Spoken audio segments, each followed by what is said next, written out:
أعوذ بالله من الشيطان الرجيم. بسم الله الرحمن الرحيم. الحمد لله رب العالمين وبه نستعين على أمور الدنيا والدين، والصلاة والسلام على أشرف الأنبياء والمرسلين وعلى آله وصحبه ومن تبعهم بإحسان إلى يوم الدين. أما بعد، السلام عليكم ورحمة الله وبركاته. Alhamdulillah, thumma alhamdulillah, kita bersyukur kepada Allah Subhanahu wa taala. Limpah inayah pertolongan hidayah Allah kurnia bekal buat kita malam ini dapat sama-sama kita hadir ke Dewan Baitul Salam ini di bangunan M Koba ini untuk sama-sama kita duduk di atas jalan ketaatan, iaitu yang Allah Ta'ala telah kurniakan buat kita dapat kita berbuka puasa bersama-sama untuk hari yang pertama dalam bulan Ramadan ini. Dan kita tambah-tambah syukur di kali ini Allah Ta'ala satukan hati kita untuk mempelajari Al-Quranul Karim. Ketahuilah hadirin hadirat rahimakumullah, sesungguhnya dalam bulan ini terkandung pelbagai bentuk kemuliaan. Salah satunya adalah Al-Quran merupakan kitab yang paling mulia di antara banyak-banyaknya kitab. Nabi kita Muhammad sallallahu alaihi wasallam merupakan nabi yang paling mulia di atas para nabi yang lain. Kemudian diturunkan pula dalam banyak-banyak bulan. Bulan inilah bulan yang terbaik. Dalam banyak-banyak malam, terdapat satu malam yang tak dapat pada bulan-bulan yang lain kecuali malam dalam bulan Ramadan, dan malam tersebut dipanggil Lailatul Qadr. Jadi di sana terhimpun pelbagai bentuk kemuliaan dan kita adalah umat terbaik atas muka bumi ini, iaitu umat Nabi Muhammad sallallahu alaihi wasallam. Jadi fitrahnya hati kita ini saat berada dalam bulan Ramadan, kita akan rapat dengan Al-Quranul Karim. Saya ucap tahniah kepada yang dah dapat khatam satu juzuk hari ini. Namun pada mereka yang belum lagi menamatkan juzuk yang pertama, teruskan usaha. Jangan rasa lemah semangat, kerana bukan menjadi keutamaan untuk khatam 30 juzuk, tapi semampu mana usaha kita nak menuju ke arah itu. Sebab kalau kita berada di bulan yang lain, nescaya susah kita nak baca Quranul Karim. Hati kita akan lebih terpaut untuk tengok telefon, tengok movie, tengok wayang dan semacamnya. Tapi bila masuk dalam bulan Ramadan ini, hati kita memang terpaut dengan Al-Quranul Karim. Baik, saya tak nak buang masa kerana waktu pun berbaki beberapa minit sebelum masuknya waktu Insya'. Jadi insya-Allah semacam yang terdapat dalam tajuk tazkirah kita pada malam ini berkenaan dengan tadabbur juzuk amma, yang mana kalau saya nak mula dengan surah An-Naba, ternyata tak ramai di kalangan kita yang di dalam solatnya dia membaca amma yatasaalun wan nazi'ati gharqa wailul lil mutaffifin dan seterusnya. Ala kulli hal, kita ambil surah yang sangat ringkas bermula daripada surah Ad-Duha dan seterusnya. Jadi insya-Allah sebelum kita tadabbur isi kandungan surah Ad-Duha yang saya ambil daripada Sahih Tafsir Ibnu Kathir yang dikarang oleh Al-Imam Ibnu Kathir rahimahullah taala, makanya jom kita sama-sama baca beramai-ramai, kerana Nabi sallallahu alaihi wasallam bila masuk dalam bulan Ramadan, apa yang Nabi buat dengan malaikat Jibril? Nabi akan belajar Al-Quran dengan malaikat Jibril alaihi salam. So apa yang sedang kita buat ini mudah-mudahan mendapat redha Allah Azza wa Jal dan Allah Taala kurniakan rahmat ke atas kita. Jom kita baca sama-sama ayat yang pertama sehingga ayat yang terakhir, iaitu ayat yang ke-11. Bacalah Al-Quran dengan hati, jangan baca dengan nafsu, tenang-tenang dalam pembacaan dan juga sebutan. A'udzu billahi minasy syaithanir rajim.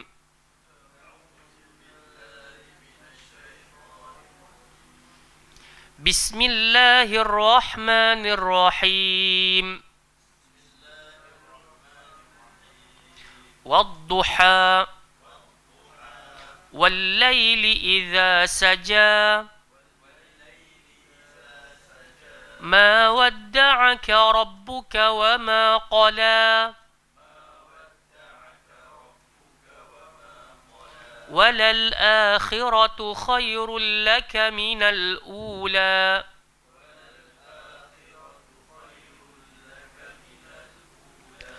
ولسوف يعطيك ربك فترضى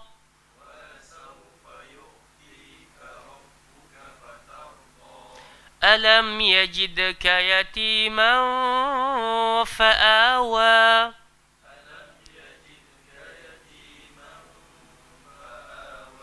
ووجدك ضالا فهدى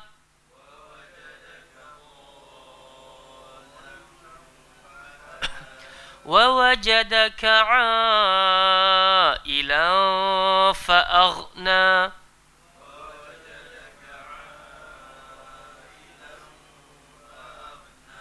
فأما اليتيم فلا تقهر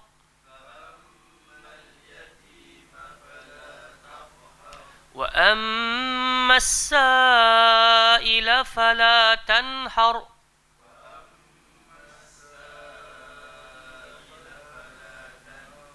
وأما بنعمة ربك فحدث.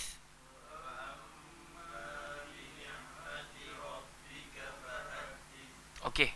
Alhamdulillah, syukur Allah Ta'ala izinkan kita dapat baca ayat pertama sampai ayat yang ke-11 dan juga kita tambah syukur kerana ayatnya pendek-pendek. Jikalau ayatnya panjang, nescaya semputlah kita kerana baru sahaja lepas berbuka puasa.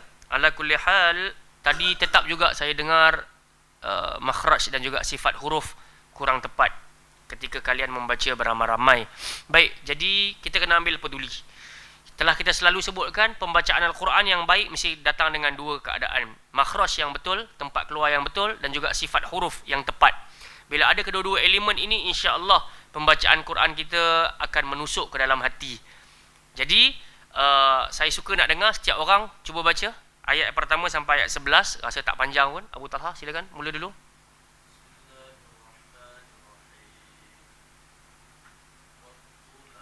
Ha tajam, wadduha.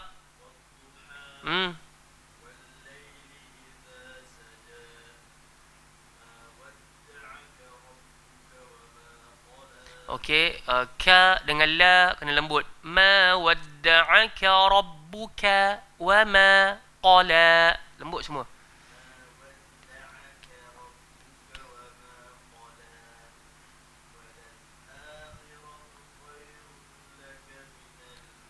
Masuk terus. Khairul laka minal ula. Lembut. La.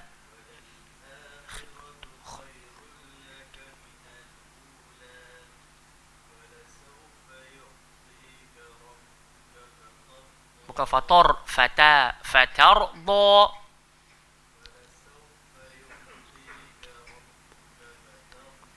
Bagus. Yajid.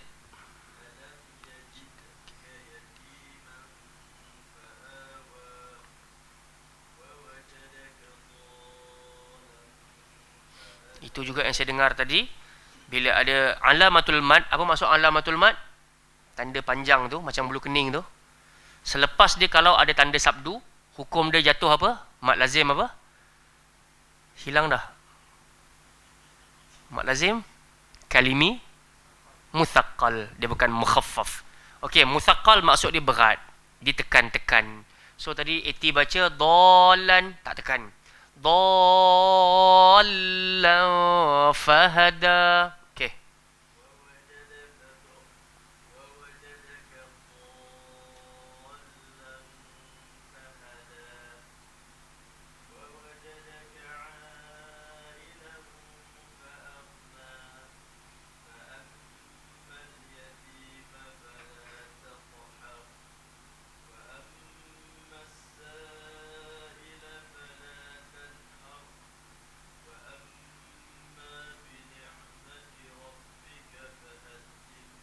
Fahaddith.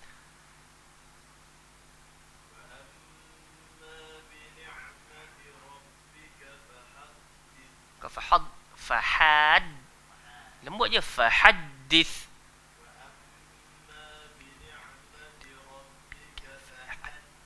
Okey, bagus. Cuma ma tu jangan gemuk. Wa amma ma. Wa amma ma. Lembut.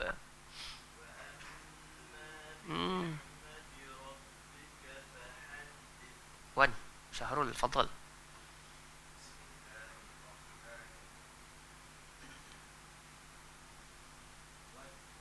Okey, ana rasa macam lidah tu cuma langgar langit. Wad duha tak jadi. Kita dah bagi tahu huruf dot macam mana, Hijazi? Kenapa? Huruf dot, macam mana cara nak sebut, Syahir? Hijazi? Apa yang atas? Okey, makhraj dia keluar dekat mana dulu? Dekat hidung ke, dekat bibir ke, dekat tekak ke, dekat lidah? Kenal kat situ dulu, dot. Dekat lidah. Okey. Kalau lidah, dia pergi ke mana? Pergi ke atas. Atas langit. Okey. Kalau lidah pula, dia ada depan, dia ada tengah, dia ada belakang. Lidah yang mana satu? Ha? Okey. Okey. Ingat sifat huruf dot dia adalah istitalah. Maksud istitalah adalah sepanjang-panjang lidah. Dia langgar bahagian atas. Wad. Sebut. Dia bukan wad. Bukan depan je. Semua. Wad duha. Okey, ha tajam dekat tengah-tengah tekak. Wad duha. Hmm.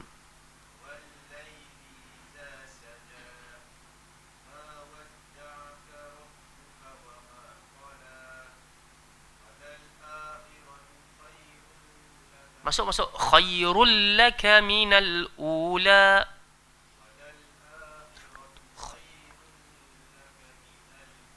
Kenapa ada macam panjang kat situ?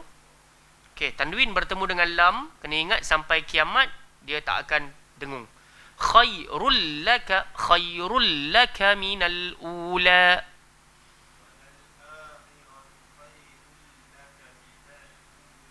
Hmm.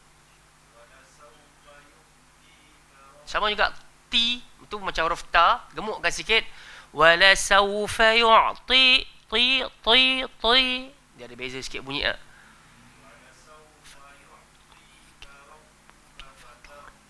Hmm.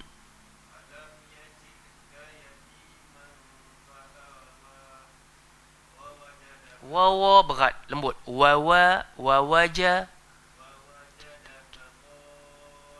Tak masuk kan? Dhallan fahada.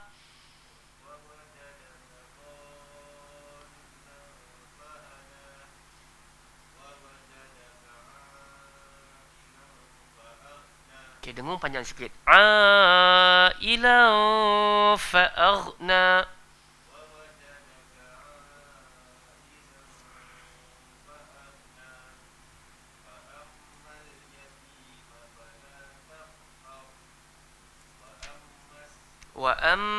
Dengung. Hmm.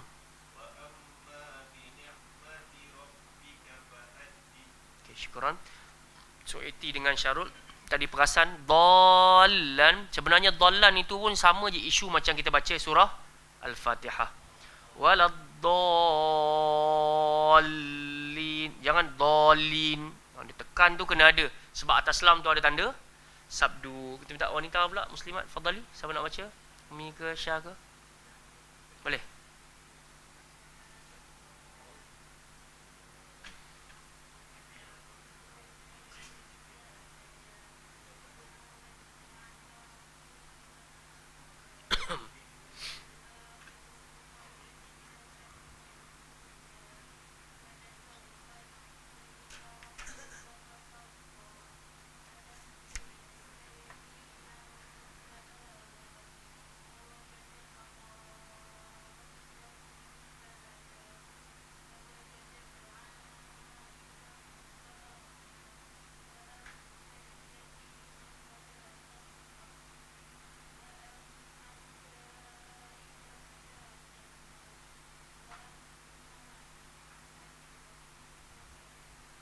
Syukuran. Cuma huruf kaf tu kalau boleh nipiskan.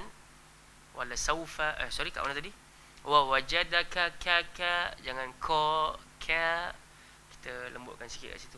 Umi, fadal.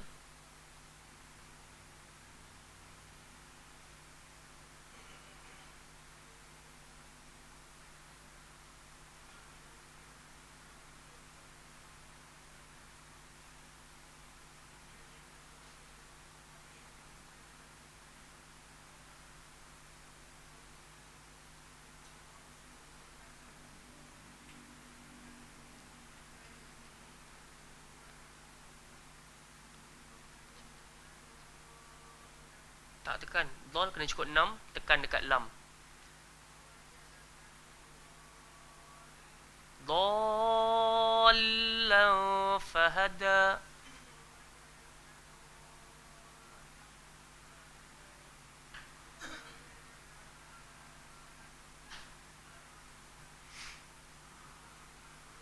Fa'ammal. Dengar.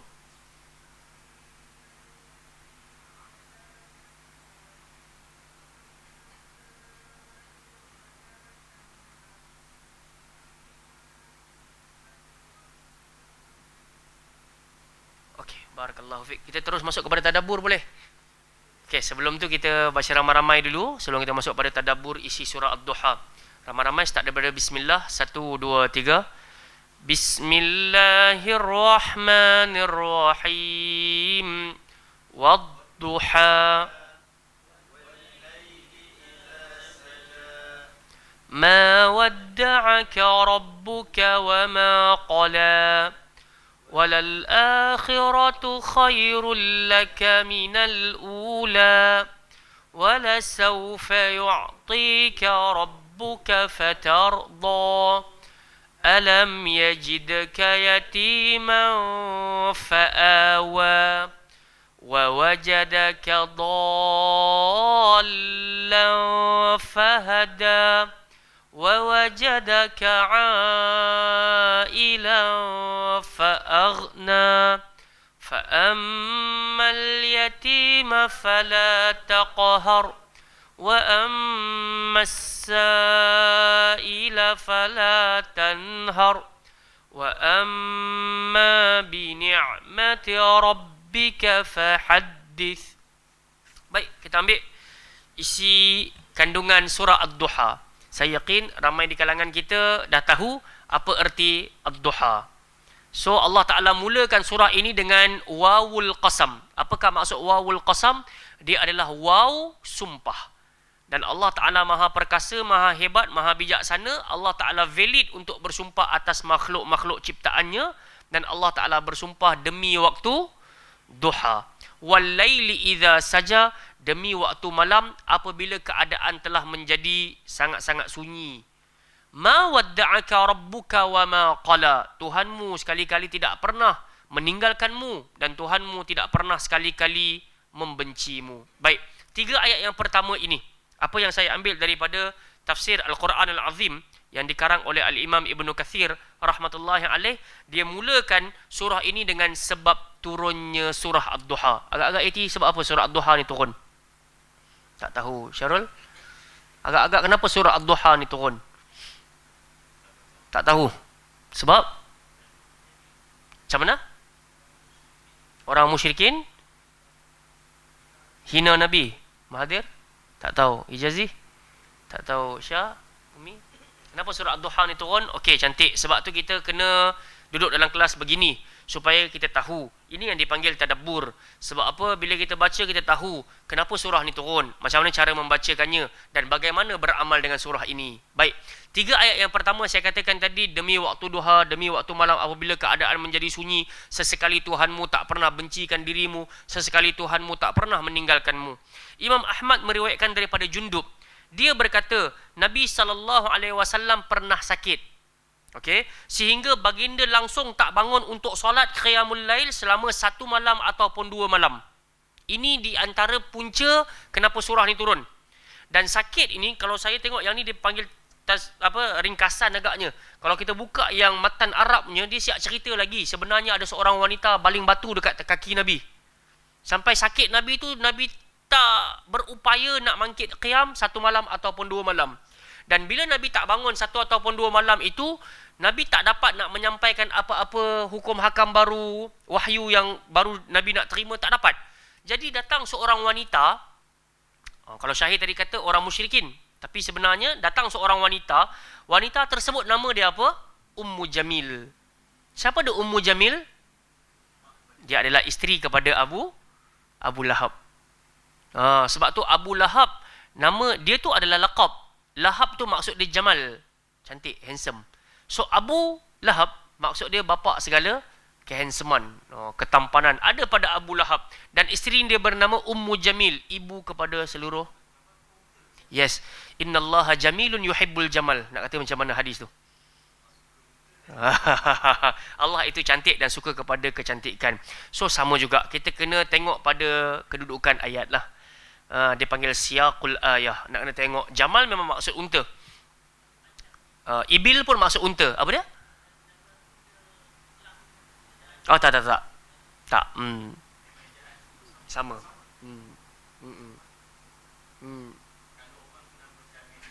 Jamil cantik. Lagi dua-dua.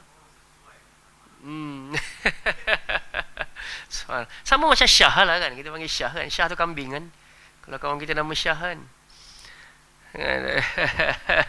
Saya tak Safi panggil dia kambing pula. Tengok pada keadaan lah. Tengok pada keadaan lah. Ya. So, innallaha jamilun yuhibbul jamal. Allah Ta'ala itu cantik, suka kepada kecantikan. So, Ummu Jamil, ibu kepada segala kecantikan. Maksudnya, isteri Abu Lahab ni memang comel, memang cantik lah. Tapi, apa erti cantik kalau tidak beradab dan berakhlak? Okey. So, bila dia tahu Nabi tak bangkit 2-3 malam, dia jumpa dengan Nabi. Dan dia pun sebut, Inni ra'aitu qad syaitanaka qad tarakaka. Dia kata, wahai Muhammad, aku duk rasa setan hang telah meninggalkan hang ni. Oh, sampai hati cakap macam tu kat Nabi. Tapi apakah maksud syaitan yang disebutkan oleh Ummu Jamil tu? Jibril, bukan Allah. Aku menyangka malaikat yang mengutuskan wahyu telah pun meninggalkan engkau dan kau berada dalam keadaan terkontang-kanting. So, bila turun ucapan itu, hai Muhammad, aku rasa syaitanmu telah meninggalkanmu, Allah Ta'ala pun turunkan 3 ayat pertama ini. Wadduha wal-laili idha saja ma wadda'aka rabbuka wa ma qala. Menunjukkan Allah Ta'ala nak cerita daripada pagi membawa ke malam. Tuhanmu sesekali tak pernah meninggalkanmu. Tuhanmu sesekali tak pernah membencimu. Kadang-kadang kita sangkakan dunia di luar rumah kita ni terlalu kejam dengan kita. Kita punya bersemangat. Saya tengok tadi ada orang dia nak buka bazar Ramadan kan. Dia pasang-pasang kemah apa semua penuh semangat. Tiba-tiba hujan turun lebat sekali kan. Kadang-kadang dia kata, oh, kejamnya dunia ni. Kenapa Tuhan perlakukan aku sampai tara ni? Adakah Tuhan benci dekat aku? Sepatutnya ayat nombor 3 dalam surah Ad-Duha ni lah yang bagi motivasi pada kita. Ma wadda'aka rabbuka wa ma qala. Tuhanmu sekali-kali tak pernah meninggalkanmu. Tuhanmu sekali-kali tidak pernah membencimu. Oh, tadi saya dengar Hijazi pun keluar rumah pukul 5 petang nak sampai kemari. Hampir-hampir azan. Subhanallah. Kalau ikut dengan perjalanan jam dan semisalnya, kita pun kata, ush, aku ni datang nak dengar kuliah ni, benda baik ni. Takkan nak kena tempuh jam juga. Adakah Tuhan benci kat aku? So, ayat-ayat ni sepatutnya menjadi penguat diri. Ma wadda'aka rabbuka wa ma qala. Sebenarnya ada satu lagi. Dalam ni dia tak tulis pun. Kenapa Allah Ta'ala turunkan ayat ini? Sebabnya ada satu lagi ungkapan. Kenapa tiba-tiba ada term sebenci tu? Sebenarnya dalam tafsir Al-Quran Al-Azim, kitab yang sama juga tapi dari sudut matan, isteri Nabi Khadijah binti Khuwailid radhiyallahu anha, ketika mana wahyu tak turun 2-3 hari, apa kata Khadijah? Ya Rasulullah, boleh jadi Allah Ta'ala marah kat hang ni kot. Kan? Tapi ucapan tu bukan ucapan nak bagi tahu dengan nada yang menengking ataupun tegur Nabi secara kasar. Tak. Tapi dalam bentuk soalan. Boleh jadi wahai Rasul, ada sesuatu yang kau buat sehingga Allah Ta'ala murka ke atas engkau. Macam tu. Sebab tu Allah Ta'ala turunkan, ma wadda'aka rabbuka wa ma qala. Allah Ta'ala tak pernah meninggalkan engkau. Allah Ta'ala tak pernah bencikan engkau. So kita pun nak kena ambil intipati ayat itu untuk letak dalam diri kita. Apa sahaja bentuk masalah yang berlaku dalam diri kita, Allah Ta'ala tak pernah tinggalkan kita. Allah Ta'ala tak pernah benci kita. Kita pergi pada ayat yang keempat. Walal akhiratu khairul laka minal ula. Apa maksud dia, Eti? Walal akhiratu khairul laka minal ula. Apa Mahathir? Kat dalam buku, dalam mushaf tu tulis apa?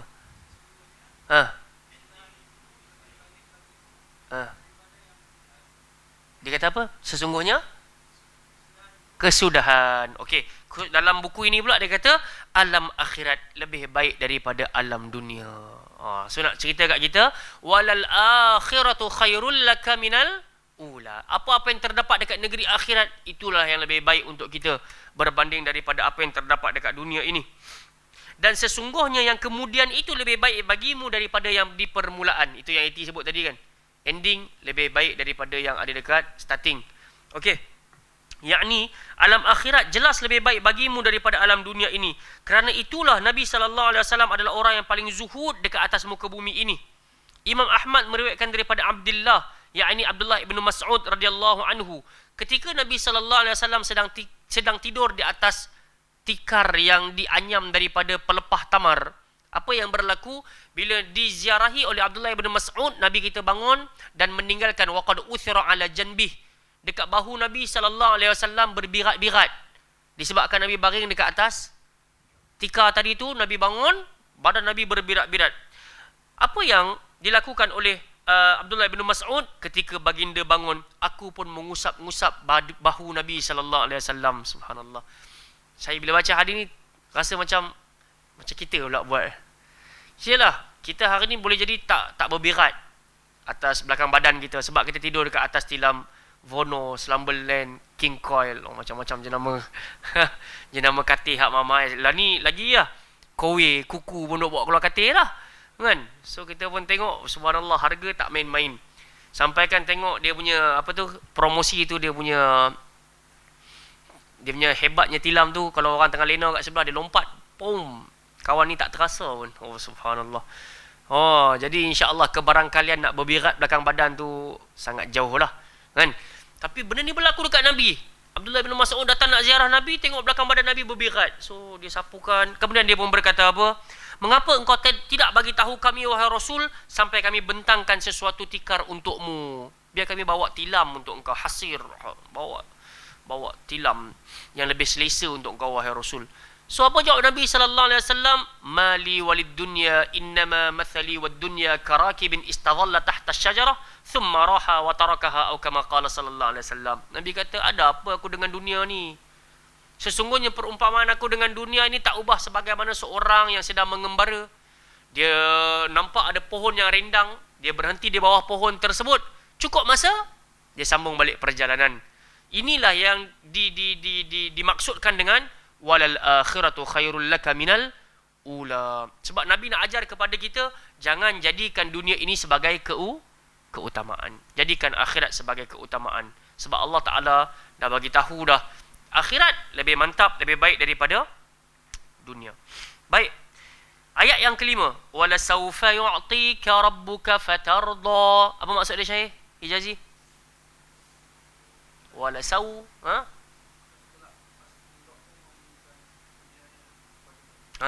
dan kelak sesungguhnya Rabbmu, Tuhanmu akan mengurniakan kepadamu. Okey, apa yang Nabi kita nak? Apa yang Nabi kita nak? Nabi nak kebahagiaan ke atas umat-umat baginda sallallahu alaihi wasallam. So kita tengok dekat sini. Selanjutnya firman Allah Taala, wala saufa yu'tika rabbuka fatarda, dan sesungguhnya kelak Rabbmu pasti memberikan kurniaannya kepadamu sehingga engkau menjadi puas. Yakni di alam akhirat. Ustaz Uzair, hayyakumullah. Masya-Allah. Macam mana? Tak, yang ni tak live kan? Live. Subhanallah. Patut anak kena turun ni, Ustaz Uzair kena naik. Subhanallah. Ustaz Uzair, anak tanya satu soalan boleh? Dah betul. Waktu anak pi 3 tahun lepas ke 4 tahun lepas pi Mekah, sampai pada ayat ini, wala saufa yu'tika rabbuka fatarda. Kalau tak silap anak, yang iring anak time tu Gubernur Makkah. So dia punya pembantu pun ada sekali, dan dia cerita, anak minta dia bagi tazkirah ringkas untuk jemaah umrah MKM time tu. Bila sampai pada ayat ini, dia cerita satu keadaan di alam akhirat. Nabi SAW sujud dekat depan Allah Ta'ala. Kemudian Allah Ta'ala kata, irfa' ra'sak wasal tu'ta, kan? Minta, angkat kepala kau wahai Muhammad, kemudian mintalah nescaya kau akan diberi, washfa'tu syaffa', dan mintalah pertolongan, kau akan dapat bagi pertolongan. Baik. So antara benda yang Nabi buat ketika Nabi angkat sujud kepala Nabi, waktu sujud di hadapan Allah Azza wa Jal, Nabi menuju ke arah neraka, dan Nabi lihat umat-umat Nabi sallallahu alaihi wasallam yang berada dalam neraka ketika terangkat keluar umat Muhammad sallallahu alaihi wasallam. Jadi Nabi sallallahu alaihi wasallam balik kepada Allah, dan Nabi bagi tahu umat aku masih lagi berada dekat dalam neraka, ya Allah. Kemudian Allah Ta'ala kata, dengan keizzahan aku, kemuliaan aku, apa yang kau minta, maka keluarkanlah mereka yang ada di dalam hatinya iman. Sampailah yang terakhir. Itu yang anak nak tanya, kan? Hadis tu kita biasa dengar, tapi keadaan Nabi ulang alik ke neraka untuk cek dalam neraka tu ada umat Nabi sallallahu alaihi wasallam. Wallah ta'ala alam, barakallahu fikum. Tapi dia cerita macam itulah, dan dia cerita kepada kita, gubernur tersebut ataupun ustaz tersebut, dia bagi tahu begitulah apa yang Nabi sallallahu alaihi wasallam inginkan sangat dekat akhirat kelak. Sampaikan dia bagi tahu Nabi kita adalah orang yang paling busy dekat dunia, dan Nabi kita adalah orang yang paling busy dekat akhirat kelak. Kita boleh jadi rasa sibuk dekat dunia sahaja, bahkan sampai satu masa Nabi sallallahu alaihi wasallam izinkan kita masuk dalam syurga, khalas.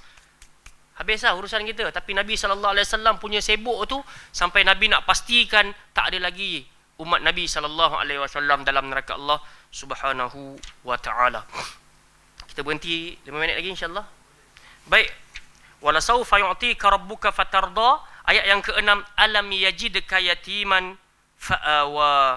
Ini merupakan penjelasan tentang sebahagian nikmat Allah kepada Rasul sallallahu alaihi wasallam. Wahai Muhammad. So surah ini khusus diturunkan untuk baginda sallallahu alaihi wasallam, tapi umum untuk kita mengambil iktibar. Taib. Jadi Allah Taala kata kepada Nabi, wahai Muhammad, bukankah engkau dapati dahulunya engkau berada dalam keadaan yatim? Kami bagi penjagaan. Wa wajadaka dhallan fahada. Dan bukankah engkau dapati engkau pernah berada dalam keadaan bingung? Maka kami bagi petunjuk. Oleh yang demikian, apa yang kau nak kena buat? Bagaimana menghargai nikmat-nikmat yang telah kami berikan kepada engkau, wahai Muhammad. Begitu juga kita secara umum. Begitu banyak nikmat Allah Ta'ala bagi kepada kita. Boleh jadi ada di antara kalian masih lagi ada mak dan ayah.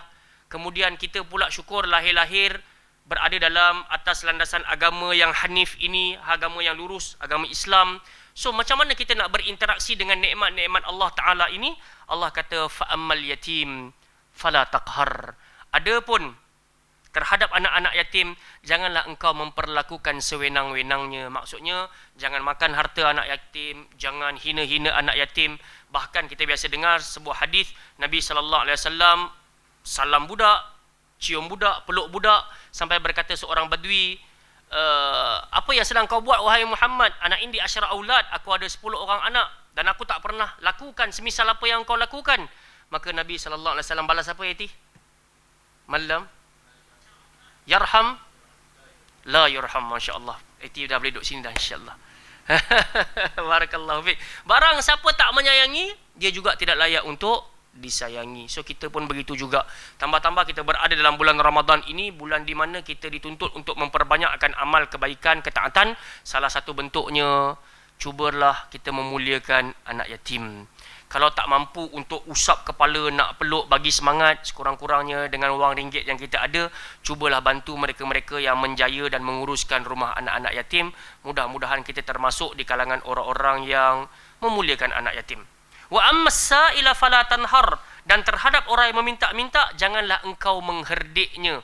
So dekat sini Nabi SAW isyaratkan kepada kita, antara bentuk tanda kita nak menghargai nikmat Allah Ta'ala, once kita sedang makan di kedai makan, duduk di tepian jalan, tiba-tiba datang orang meminta-minta dekat tepi kita, kepada kita, maka jangan kita hina-hinakan. Dalam Al-Quran Allah Ta'ala sebut, qaulun ma'rufun wa maghfiratun khairun min sadaqatin yatsba'uha adha wallahu ghaniyun halim.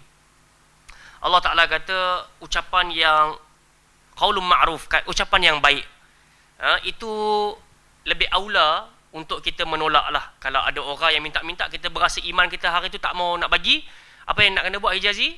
Qaulun ma'ruf, ucap yang baik-baik. Wa maghfirah, dan kemaafan. Khairun min sadaqatin yatsba'uha adha, lebih baik daripada engkau tetap memberi sedekah tapi diikuti dengan kesakitan. So hati kita sakit, hati orang yang meminta pun sakit, tak jadi lagu tu. Wallahu ghaniyun halim. Allah Azza wa Jalla Maha kaya lagi Maha. Wallahu ghani 'anil alamin. Ustaz Zair, Allah ghani halim. Barakallahu fiik. Ana tak jadi ni kan, Ustaz Uzair ada ni, subhanallah, rasa segan silu. Baik, barakallahu fiikum. Jadi insya-Allah ayat yang terakhir Allah Taala kata, wa ammas sa'ila fala tanhar wa amma bi ni'mati rabbika fahaddits. Adapun bentuk nikmat Tuhanmu, maka ceritakanlah. Dalam sebuah hadis daripada Jabir radhiyallahu anhu dari Nabi sallallahu alaihi wasallam, Nabi bersabda, man ubliya bala'an fadzakarahu faqad syakarah wa man katamahu faqad kafarah. Barang siapa diberi sebuah pemberian lalu dia membicarakannya, maka sesungguhnya dia telah mensyukuri pemberian tersebut. Dan barang siapa yang menyembunyikannya, yakni tidak membicarakannya, maka sesungguhnya dia telah mengkufurinya. Hadis ini diriwayatkan oleh Abu Dawud. Dan demikianlah akhir tafsir surah Ad-Duha. Hanya milik Allah segala puji dan anugerah. Maksudnya kita dapat sebuah nikmat. Boleh cerita ke tak boleh cerita Iti?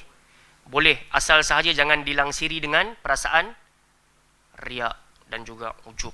Mudah-mudahan Allah Ta'ala selamatkan kita daripada penyakit riak dan juga ujub dan juga madmumah yang lainnya. Saya teringat ucapan salafus saleh, di antara mereka ada yang berkata, telah aku tebas urusan riak di waktu paginya sehingga ke dasar dan akarnya, namun belum sempat masuk ke waktu tengah hari telah keluar pepohonan dan juga buah-buahannya. Subhanallah. So nak bagi tahu ajaibnya urusan riak ini, kita cuba jaga sedaya upaya, tambah-tambah dalam bulan Ramadan ini, kadang-kadang senang pula kita musnahkan pahala-pahala yang baru kita amalkan sebentar tadi. Sebab tu kena minta kepada Allah Ta'ala, Allahumma rzuqnal istiqamah, Allahumma rzuqnal ikhlas. Semoga Allah kurniakan kepada kita istiqamah, Allah Ta'ala kurniakan kepada kita ikhlas. Baik, kita berhenti kat sini insya-Allah. Yang baik datang pada Allah Ta'ala, yang lemah datang daripada diri saya dalam menyampaikan tadhkirah. Panjang umur, murah rezeki, kita bertemu lagi. Fa insya-Allah selepas ini kita bertemu dengan Ustaz Uzair untuk menyampaikan tadhkirahnya. Mudah-mudahan kita sama-sama dapat ambil manfaat. Subhanakallahumma wa bihamdika asyhadu an la ilaha illa anta astaghfiruka wa atubu ilaik. Wa sallallahu ala nabiyyina Muhammadin ala alihi wasahbihi wa baraka wasallam. Assalamualaikum warahmatullahi wabarakatuh.